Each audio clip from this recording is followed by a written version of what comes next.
Okay, so 6 rules that I run my agency by, my standard operating practice, things that work for me, and things that we stick by within the agency, and things that don't work for us. Somebody asked me on Instagram, they DM'd me asking what my hours are of work, and I just jokingly said that, to be honest, they're from 7 o'clock in the morning till 11 in the evening, and it's true. That's what my hours are actually like. And I joke about it with clients and prospects and stuff, saying that, you can message me whenever, unless I'm sleeping, I'll definitely reply. And yeah, it got me thinking because he was basically asking if you should put it in his contract that the hours that the client can contact him is between 9 and 5 o'clock in the evening, which is the standard sort of 9 to 5 working hours, right? Um, but yeah, I just said like I don't really have anything. I'm not at a stage or size of where I need to be putting it in, and I understand that my industry, which is the trades industry, the construction industry, home improvements industry, whatever you want to call it, it's not strict 9 to 5. Like if you're running a business in the trades industry, you are working all around the clock, and sometimes trades finish 8, 9, 10 o'clock in the evening. So if my client has a question about something, they can drop me a message within reasonable hours after 5 o'clock, and I'll try and get back to them on a text or even on a call.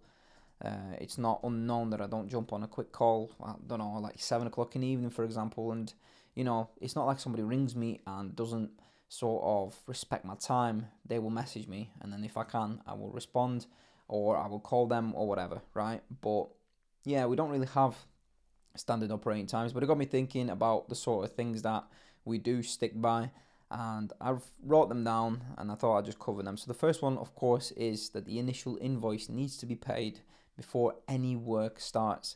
And that goes to say for service-based businesses, you can be fucked around a lot with payments and stuff.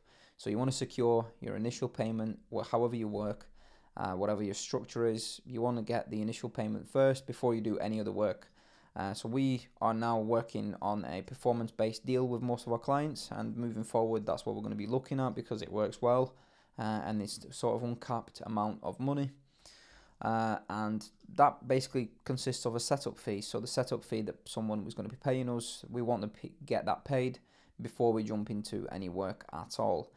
The second point is honesty from day one, even if it means losing a client. I'm not going to jump on a sales call with a prospect and start telling them how they're going to get X amount of leads and all these like dreams and stuff, because a lot of people will try and sell dreams to clients, which is why a lot of people have been burnt by agencies. And it's not unknown that prospects you speak to have been burnt by an agency, and they're very hesitant to join another agency and so on. So I think one of the main things is that honesty from day one is the most important thing. And yeah, if it means I'm going to lose a client, that so be it, right? Or a potential client. I just need to set expectations straight, and that's pretty much it. And then the third one is contracts in place. So we always have a contract in place outlining everything that we do. So we don't tie our clients in for any specific amount of time, but we do is outline the services that we're going to cover. So anything outside of the contract, after it's signed, the client wants us to do it. Sure, if we can do it, we'll help and of course do it, but we will charge you a fee that is reasonable for that amount of work or whatever it is. Um, yeah, and then one of the next ones is, I guess, contact boundaries is another one that I've already mentioned, but I don't have contact boundaries, as I've said.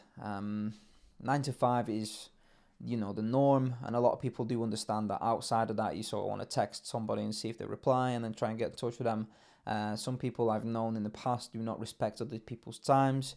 They will ring you at whatever time they're awake. My old boss used to be an absolute nightmare with this. He has zero respect for anybody, and didn't have any respect for their time either. So I guess it goes to show, really. But yeah, contact boundaries. It goes to say common sense. If you don't have common sense, you're going to be ringing people at random times of the day outside of the working hours. People are going to be getting annoyed, or they're not going to be answering, and you're going to be getting annoyed.